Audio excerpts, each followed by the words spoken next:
നമ്മുടെ കസ്റ്റമേഴ്സ് ശരിക്കും എന്താ വാങ്ങുന്നത്? നമ്മുടെ പ്രൊഡക്റ്റ് ആണോ അല്ലെങ്കിൽ പ്രൊഡക്റ്റിൻ്റെ ഔട്ട്കം ആണോ? ഇത് വളരെ ഇമ്പോർട്ടൻ്റ് ആയിട്ടുള്ള ഒരു റിഫ്ലക്റ്റീവ് ആയിട്ടുള്ള ഒരു ക്വസ്റ്റ്യനാണ്. ഇതിൻ്റെ ആൻസർ വളരെ സിമ്പിളായൊരു കോട്ടിലൂടെ നമുക്ക് മനസ്സിലാക്കാൻ കഴിയും. ഇപ്പോൾ തിയോഡർ ലെവിറ്റ് എന്ന് പറയുന്ന ഹാർവാർഡ് ബിസിനസ് സ്കൂളിൻ്റെ ഒരു പ്രൊഫസർ ഉണ്ട്. അപ്പോൾ അദ്ദേഹം HBRൻ്റെ ഫോർമർ എഡിറ്റർ ഇൻചാർജൊക്കെയാണ്. അദ്ദേഹം പറയുന്നൊരു പ്രധാനപ്പെട്ട കോട്ടുണ്ട് എന്ന് വെച്ചാൽ people don't buy a quarter inch drill rather they buy a quarter inch hole എന്നാണ്. ഒരു ഡ്രില്ലർ മെഷീൻ അല്ല ആളുകൾ വാങ്ങുന്നത്, പക്ഷെ അതിലുള്ളൊരു ഹോളാണ്. യഥാർത്ഥത്തിൽ പ്രൊഡക്റ്റ് ഡ്രില്ലർ മെഷീൻ ആണെങ്കിൽ പോലും അതിൻ്റെ ഔട്ട്കം എന്ന് പറയുന്നത് അതുകൊണ്ടുണ്ടാക്കുന്ന ഒരു ഹോളാണ്. അപ്പോൾ നമ്മുടെ കസ്റ്റമേഴ്സ് ശരിക്കും നമ്മളിൽ നിന്ന് വാങ്ങുന്നത് നമ്മുടെ ഔട്ട്കം ആണ് എന്ന് നമ്മൾ മനസ്സിലാക്കിയാൽ പിന്നീട് നമ്മുടെ തോട്ട് പ്രോസസ്സുകളൊക്കെ അതിനനുസരിച്ച് മാറും. ഒരു സിമ്പിൾ ഉദാഹരണം എടുക്കുക. ഇപ്പോൾ ഏതൊരു പ്രൊഡക്റ്റിനും ആ പ്രൊഡക്റ്റിൻ്റെ ഒരു ഫീച്ചേഴ്സ് ഉണ്ടാവും, അതുകൊണ്ട് കിട്ടുന്ന ഒരു ബെനിഫിറ്റ് ഉണ്ടാവും, അതുകൊണ്ട് കിട്ടുന്ന ഒരു ഔട്ട്കം ഉണ്ടാവും, അതുകൊണ്ട് കിട്ടുന്ന ഒരു ഐഡൻറ്റിറ്റി ഉണ്ടാവും. ഈ ഐഡൻറ്റിറ്റി ലെവലിലാണ് നമ്മൾ ചിന്തിക്കുന്നതെങ്കിൽ അല്ലെങ്കിൽ ഔട്ട്കം ലെവലിലാണ് നമ്മൾ ചിന്തിക്കുന്നതെങ്കിൽ നമ്മുടെ ബിസിനസ് ഏറ്റവും നല്ല രൂപത്തിൽ മുന്നോട്ട് പോകും. ഒരു സിമ്പിൾ ഉദാഹരണം പറഞ്ഞാൽ, നമ്മൾ റിസോർട്ടിൽ ഒരു 5 സ്റ്റാർ ഹോട്ടലിൽ നമ്മൾ റൂം ബുക്ക് ചെയ്തു. യഥാർത്ഥത്തിൽ നമ്മൾ റൂം ബുക്ക് ചെയ്യുമ്പോൾ അതിൻ്റെ കുറേ ഫീച്ചേഴ്സ് കാര്യങ്ങളൊക്കെ ഉണ്ടാവും. റൂം ഇങ്ങനെയാണ് അങ്ങനെയാണ് എന്ന് പറയുന്ന ഒരുപാട് ഫീച്ചേഴ്സ്, ഇത്രയും സൗകര്യങ്ങളുണ്ട്. അതൊക്കെ അതിൻ്റെ ബെനിഫിറ്റായിട്ട് നമുക്ക് കിട്ടുന്നതാണ് ശരിക്കും പറഞ്ഞാൽ നല്ലൊരു സ്ലീപ്പ്, റിലാക്സേഷൻ എന്നൊക്കെ പറയുന്നത്. പക്ഷെ അതിൻ്റെ ഒരു ഔട്ട്കം എന്ന് പറയുന്നത് ഒരു ക്വാളിറ്റി ഫാമിലി ഗെറ്റ് ടുഗദറാണ്. അപ്പോൾ റിസോർട്ട് നമ്മൾ പ്ലാൻ ചെയ്യുമ്പോൾ തന്നെ നിങ്ങൾ ശ്രദ്ധിച്ചാൽ മനസ്സിലാകും, നല്ല ക്വാളിറ്റി ഫാമിലി ഗെറ്റ് ടുഗദറിനുള്ള ഒരുപാട് ആംബിയൻസ് അവിടെ സെറ്റ് ചെയ്തിട്ടുണ്ടാവും. അപ്പോൾ അതിൻ്റെ ഭാഗമായിട്ടാണ് നമുക്ക് ക്യാമ്പ് ഫയർ ഒക്കെ ഓൾറെഡി അതിനുള്ള ഏരിയകൾ ഉണ്ടാവും, അതുപോലെ ഗ്രില്ല് ചെയ്യാനുള്ള ഏരിയകൾ ഉണ്ടാവും. യഥാർത്ഥത്തിൽ ഒരു റിസോർട്ടിൽ ഇങ്ങനെ ക്യാമ്പ് ഫയറും ഗ്രില്ല് ചെയ്യാനുള്ളൊരു ഏരിയ പ്ലാൻ ചെയ്യാൻ തന്നെ കാരണം ഇതിൻ്റെ ഒരു ഔട്ട്കം എന്ന് പറയുന്നത് നല്ല ബോണ്ടുള്ള അല്ലെങ്കിൽ ഒരു ഫെമിലിയൽ റിലേഷൻഷിപ്പ്, ഒരു ഹാപ്പി ഒരു ഗെറ്റ് ടുഗദർ ഫോം ചെയ്യുക എന്നുള്ളതാണ്. ഇനി അതിനൊക്കെ അപ്പുറത്ത് വരുന്നൊരു കാര്യമാണ് ഐഡൻറ്റിറ്റി എന്ന് പറയുന്നത്. ഞാൻ 5 സ്റ്റാർ ഒരു നല്ല ഹോട്ടലിൽ ഒരു മൗണ്ടൻ ഷാഡോ പോലത്തെ ഒക്കെ റിസോർട്ടിൽ നമ്മൾ താമസിക്കുമ്പോൾ ഓട്ടോമാറ്റിക്കലി ഞാൻ ആ ഒരു റേഞ്ചിലുള്ളൊരു വ്യക്തിയാണ് എന്നൊരു എക്സലൻസ്, എന്നൊരു ഫീലിംഗ്, ഒരു ഐഡൻറ്റിറ്റി കൊടുക്കാൻ കൂടി ആ റിസോർട്ടിന് കഴിയുമ്പോൾ ഏറ്റവും വലിയ രൂപത്തിലുള്ളൊരു മാർക്കറ്റിംഗ് അവിടെ നടക്കുകയാണ്.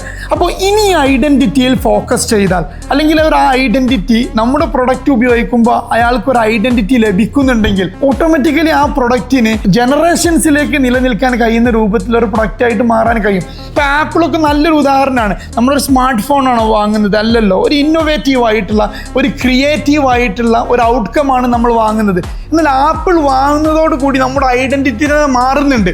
അപ്പോൾ ഈ ഒരു ഐഡൻറ്റിറ്റി ക്രിയേറ്റ് ചെയ്യാൻ ആപ്പിളിന് കഴിഞ്ഞു എന്നുള്ളതാണ് ആപ്പിളിൻ്റെ ഏറ്റവും വലിയ വിജയമായിട്ട് നമുക്ക് മനസ്സിലാക്കാൻ കഴിയുന്നത്. അപ്പോൾ നിങ്ങളൊരു CEO ആണെങ്കിൽ അല്ലെങ്കിൽ ഒരു കമ്പനിയുടെ ഒരു ഓണർ ലെവലിലുള്ള ആളാണെങ്കിൽ നിങ്ങൾ ചെയ്യേണ്ട ഒരു സിമ്പിൾ ടെസ്റ്റ് ഉണ്ട്.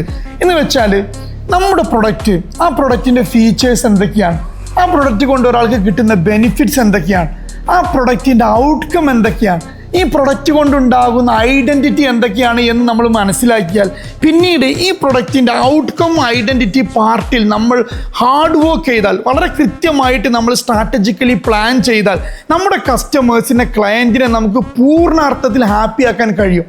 മാത്രമല്ല ഒരു നല്ലൊരു ബിസിനസ് നമുക്ക് കെട്ടിപ്പടുക്കാനും സാധിക്കും. മറ്റൊരു സിമ്പിൾ ടെക്നിക്ക് എന്ന് പറയുന്നത് ഇത് മനസ്സിലാക്കാൻ വളരെ സിമ്പിളാണ്. ഇപ്പോൾ 5 why ക്വസ്റ്റ്യൻസ് എന്ന് പറയുന്ന ഒരു മെത്തേഡൊക്കെ ഉണ്ട്. 5 why മെത്തേഡ് എന്ന് അതിന് പറയാറുണ്ട്. ഇപ്പോൾ ഒരു ഉദാഹരണത്തിന്, എന്തിനാണ് നമ്മുടെ ക്യാമ്പസിൽ കുട്ടികൾ വരുന്നത്? പഠിക്കാൻ. എന്തിനാ പഠിക്കുന്നത്? നല്ല ഒരു ഡിസിപ്ലിൻഡ് ആയിട്ടുള്ള ഒരു ക്യാരക്ടറുള്ള കുട്ടിയാവാൻ. എന്തിനാ നല്ലൊരു ക്യാരക്ടറുള്ള ഒരു കുട്ടിയാവുന്നത്? അവൻ്റെ ഫ്യൂച്ചർ സേഫ് ആവാൻ.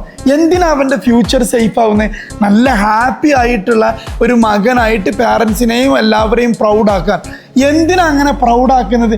അങ്ങനെ പ്രൗഡാകുമ്പോഴാണ് അവൻ പിന്നീട് തിരിഞ്ഞു നോക്കുന്ന സമയത്ത് ഒരു കോൺട്രിബ്യൂട്ടിങ് ഹ്യൂമൻ ബീയിങ് ആയിട്ട് അവന് ജീവിച്ചു, അല്ലെങ്കിൽ അവൻ്റേതായ ഒരു ലെഗസി ക്രിയേറ്റ് ചെയ്തു എന്നൊരു ഫീലിംഗ് അവന് ഉണ്ടാക്കാൻ കഴിയുക.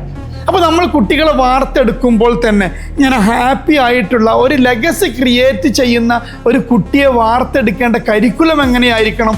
ഈ ഒരു തോട്ട് പ്രോസസ്സിൽ നിന്നാണ് നമ്മളൊരു സ്കൂളിനെ ഫ്രെയിം ചെയ്യുന്നതെങ്കിൽ ഓട്ടോമാറ്റിക്കലി ആ സ്കൂളിന് ലോങ് ടേമിൽ നിലനിൽക്കാൻ സാധിക്കും എന്ന് മാത്രമല്ല ആ സ്കൂളിൽ വരുന്ന പാരൻസിനെയും സ്റ്റുഡൻസിനെയൊക്കെ വളരെ നല്ല രൂപത്തിൽ ഹാപ്പി ആക്കാനും കഴിയും. അപ്പോൾ ഞാൻ ഈ പറഞ്ഞ ഈ ഒരു ടോപ്പിക്ക് ഇത് ഡീറ്റെയിൽഡ് ആയിട്ടുള്ളൊരു പഠനമാണ്.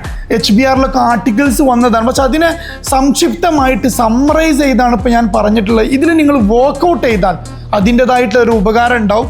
ഇനി കൂടുതൽ വർക്ക്ഷീറ്റും കാര്യങ്ങളൊക്കെ ലഭിക്കാൻ വേണ്ടി നിങ്ങൾക്ക് നമ്മുടെ വാട്സപ്പ് ഗ്രൂപ്പിൽ നിങ്ങൾക്ക് ജോയിൻ ചെയ്യാവുന്നതാണ്. ഏത് സംശയവും നിങ്ങൾക്ക് ചോദിക്കാവുന്നതാണ്. കൃത്യമായിട്ട് അത് കമൻറ്റ് ചെയ്താൽ അതിനുള്ള ആൻസേഴ്സും കാര്യങ്ങളൊക്കെ പറഞ്ഞ് നമുക്കിതൊരു നല്ലൊരു ലേണിംഗ് എക്സ്പീരിയൻസ് ആക്കി മാറ്റാൻ കഴിയും. So thank you so much.